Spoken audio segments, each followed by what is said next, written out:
Hello and welcome to another Ray Bradbury Experience Museum virtual session. It is an honor to have our next participant, who is Joe R. Lansdale.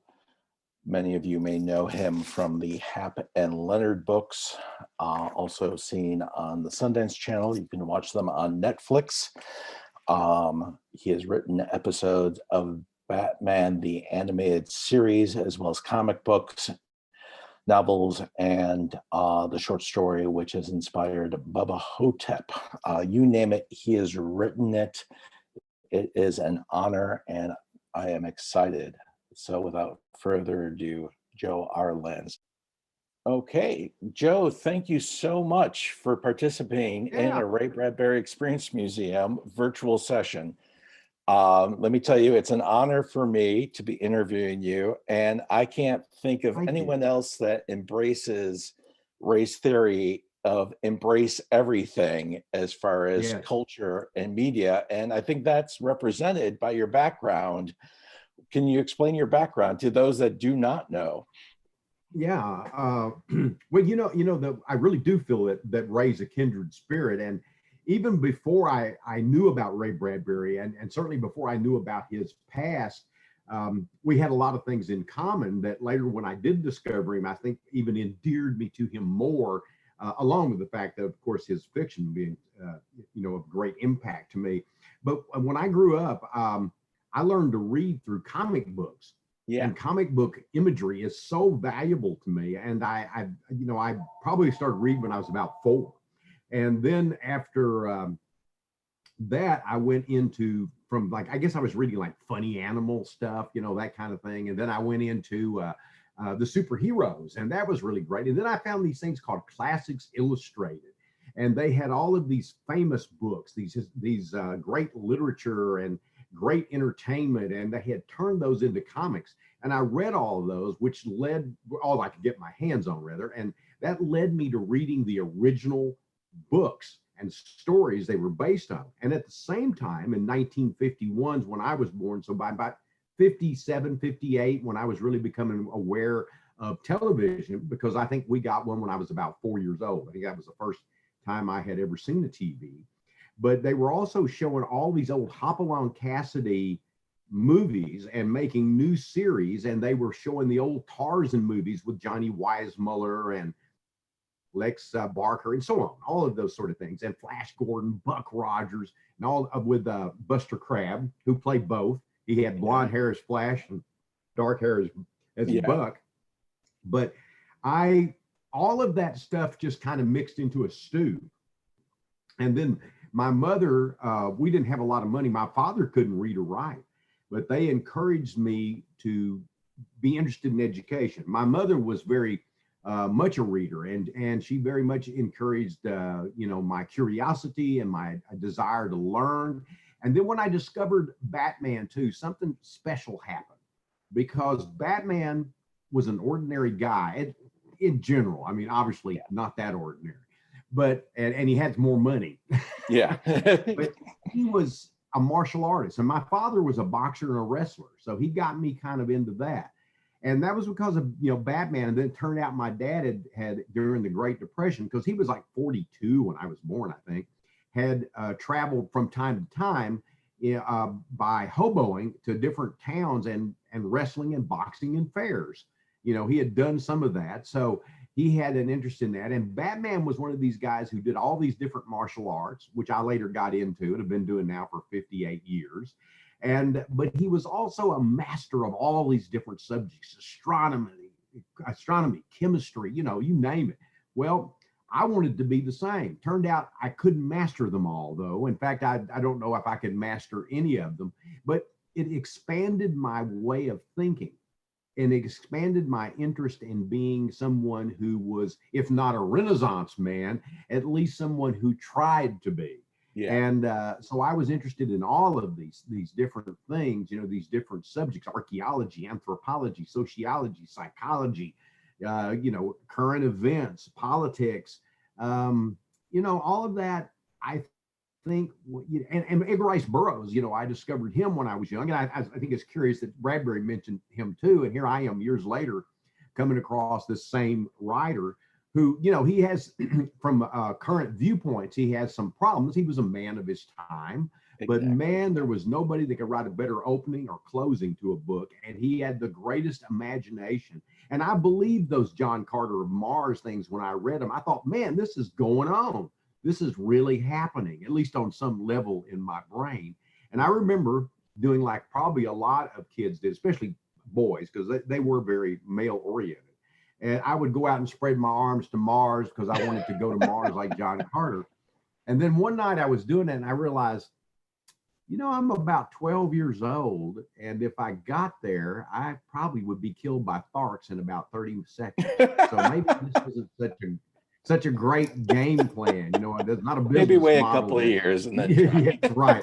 So this is my background. And, you know, I'm just an excited person about life. I always have been. You know, I like getting up in the morning. I like being interested in documentaries and movies and books and comics and all of this, you know, and without that, I wouldn't have had the joyous life that I've had. And it, you know, it's tough. Like I said, I came from nothing as far as money. I mean, we weren't on the poorest level. There were people certainly poorer than us. We always had a roof over our head and we had food on the table, and we were always, you know, my parents were very encouraging. But, you know, I grew up in a racist society, which in a sense everybody did at that time, but especially in East Texas at that time, I think it was, you know, certainly dominant. But I also grew up in a time when, you know, you could wander the woods and you could do your hook fin thing. And I did all that. And I worked all kinds of jobs. And my wife and I even had a small, I guess what you call truck crop farm for a while. You know, we also had a goat dairy, and I worked in aluminum chair factories. I worked in mobile home factories. I was a bouncer from time to time. You know, I also worked in field work. I was a janitor for 6 or 7 years, mostly at the university here at Stephen F. Austin, Nacogdoches, and then later in the hospital for a while, and then at a high school for about a year. And then I was able to go full-time writing. But, you know, I did all of those things, and I did part-time jobs when I could, and I wrote when I could. And in 1973 was when I sold my first piece, which was a actual nonfiction piece with my mother under her name, Rita Lansdale. And then a few years later, I began to sell fiction, still in the 70s. And then by the 1981, I was doing well enough. And also we were about to have our first child, my son, Keith. And I figured, you know, what am I going to do now? You know, and my wife said, you're going to stay home and write, and you can take care of the kid. And so it was tough, but it was a great choice, you know. And so I've been at it ever since. Well, I'm going to hold up one of your books, which I think summarizes all that stew together, which is the Flaming Zeppelins from Tachyon, which do you want to talk a little bit about that series at all? Yeah, there's actually a third volume that came out from Subterranean last year, I think, or year before last, maybe year before last. The Ned the Seal Adventures. And what happened with that, truthfully, is I was supposed to write a short story. I think it was for Al Sarantonio, and I think I may have written another one for him. I don't remember exactly, but it was supposed to be a short story. And I started this thing called Zeppelin's West. And then at one point, we thought, you know, maybe it's better as a comic book idea. But then I kept going and I kept going and I kept writing. I said, this is getting too long. You know, whoever it was I was writing it for. And one day I just said, man, I gotta pass, but I'm sticking with this thing. I'm going with it. And I finished it, and it was a short novel, and Subterranean was interested. And I introduced Ned the Seal within the novel. He wasn't really the main character at that point. Yeah. But he was such an enduring character that I realized sometime later that I wanted to write more about Ned. So he was somewhat resurrected. And so he continued in Flaming London. And then these volumes came out as Flaming Zeppelins. I think they're now out of print over at Tachyon. But maybe they still have some. But then I did Sky Done Ripped, which is the third, and I think the best Ned the Seal, because it has a character very reminiscent of Tarzan called Tango the Monkey Man, and it has a lot of offbeat I guess, Burroughs and adventure writers like Rider Haggard and all of that stuff that I read as a kid are all combined in this, as you know, stew. And Yeah, I mean, you it's even my do a little L. Frank Baum in there, like Ray. You and Ray do yeah. do your love letters to L. Frank Baum in there too. Yeah, there is some. And you know, I only read the first novel in that series. I didn't kind of click with the others. I think I tried another one or two. Yeah. And I saw the film, of course, when I was a child, and I would see it every year. It's my daughter Casey's favorite film. Yeah. So that probably had something to do with that. So all of those things, you know, and Frankenstein, you know, about the Frankenstein monster actually appears in one, along with Dorothy and the Tin Man. Well, Dorothy's mentioned and told the story about Dorothy, but the Tin Man actually appears, and there's a love story between the Frankenstein monster and the Tin Man included in all of these other adventures. With the other stuff I love, which was the Wild West and the Western stories and movies and comics, and so Wild Bill Hickok, Buffalo Bill, Eddie Oakley, all appear in at least Zeppelin's West. Okay, so I'm going to use the Wild West as a transition to talk about your love of comics and Ray's love of comics. You know, Ray was writing some of that old school EC, you know, they were adapting some of his old school EC stuff. Some people may know your work with Jonah Hex. You were doing some Jonah Hex, not only in the comics, but also with Batman, the animated series. And that's correct. 10 points to anyone that can name the background that's your virtual background too. Batman Asylum, I cheat. I'll tell you. Yes. The Arkham Asylum on Batman. Asylum. Yeah, no, comics have been such a big influence for me. And if without comic books, I would have never become a writer.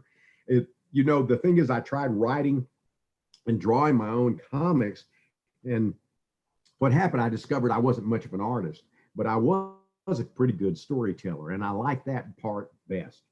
So I continued in that direction. I still doodle, but I throw it all away. I do it for fun, to relax, and then I throw it all away because it's not very good. But I started out to do that both and ended up doing the stories. And of course, later on, I ended up writing lots of comics too. So I sort of, you know, went full circle. And I also finished a Tarzan book that Edgar Rice Burroughs left unfinished that they asked me to do. And so I've done that. I've written about Tarzan. I'm writing an introduction to one of the Tarzan at the Earth's Core for the Tarzan Library, the official Tarzan Library that's being, you know, built from all of the classic novels they wrote. Okay. Now, I definitely have to mention Hap and Leonard. I just passed off my dad's his first book. I cannot think of a better time for anyone to be picking up and discussing Hap and Leonard books. Personally, I think every book club in America should be reading and discussing a Hap and Leonard book right now. Thank you very much. I appreciate that. You know, there are 12 of those books, and I think 3 or 4 collections. I'm a little off on that, but I think 3 or 4, 3 major ones. Yeah. And to me, it was a chance to not only write entertaining, somewhat crime novels, but it was a way to deal with what I had grown up with.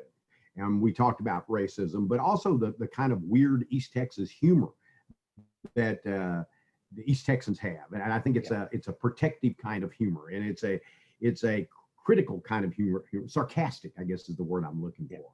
And so it was a chance for me to combine not only the present, but my past and my being a Vietnam War resistor. Unlike Hap, I didn't go to prison, but I nearly did. I was drafted, and I ended up getting a 1Y, which they gave me, I think, out of pity, because they knew I meant what I said when I said I wasn't going and I wasn't running to some other country and I would go to prison.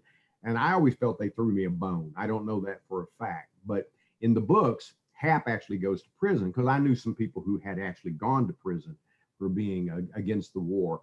And so I brought all of that, it somewhat, you know, changed and varied. and people I worked with in the rose fields. I worked in the rose fields, potato fields, and things like that. You know, digging potatoes and budding roses and clipping roses or whatever it was. I don't even remember what was what anymore. But I did all of that. So I wanted to bring my experience and my background into the books. And and Hap and Leonard were my best vehicle for that. And I still enjoy writing about them. You know, I've written a lot of standalones, and I do that so that I don't grow stale with anything. But if they're not my best books, they are certainly my absolute favorite characters that I've ever invented.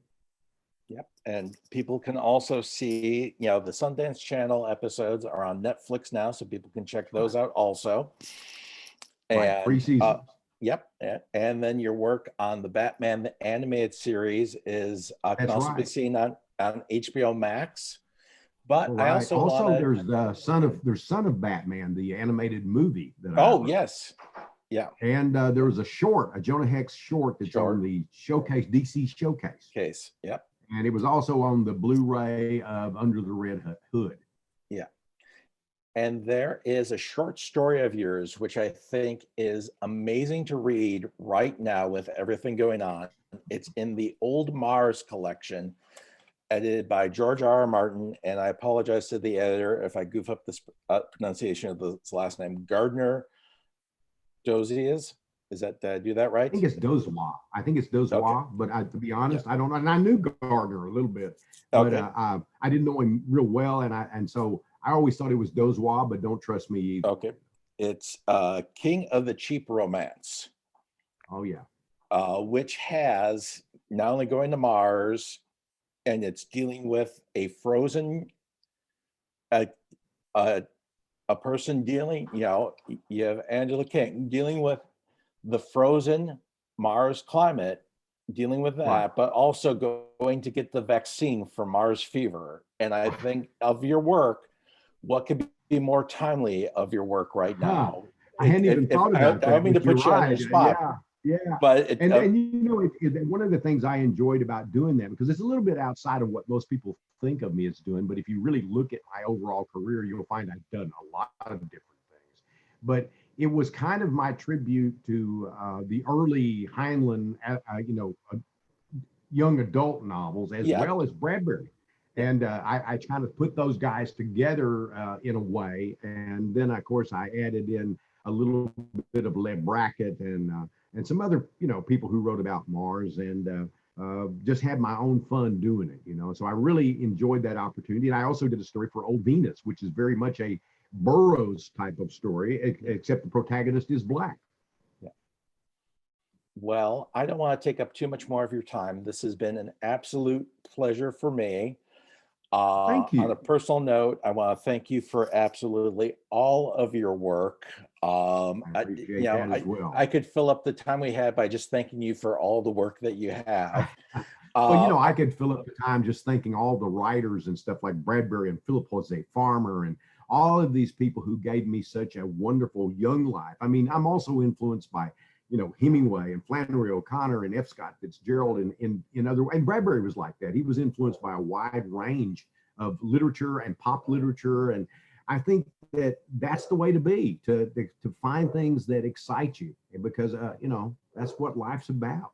Well, I will end you with this compliment. Except for the work of Alfred Hitchcock, Bubba Hotep, which is based on your short story, is the only horror movie I have sat down and watched with my parents. So that's great. How did they take that? They absolutely loved it. They absolutely loved it. Good. So they might like it was one of those things, different as it is. Yeah, it was one of those where it was playing. My dad and I were watching it, and my mom actually came in because, you know, my mom always half watches a movie from the kitchen, but she actually came and sat down and watched that one. So, well, you know, I was lucky. Cold in July, Bubba Hotep, Hap and Leonard, some of the shorter pieces and some of the animated stuff on Love, Death, and Robots, and etc. have all come out pretty good. I've been very fortunate in the translation. Yeah. So thank you for your work. Thank you for your words, and thank you for your time. You're welcome. Joe R. Lansdale. We're gonna pause here, and I'll thank you again offline, but thank you so Okay. much.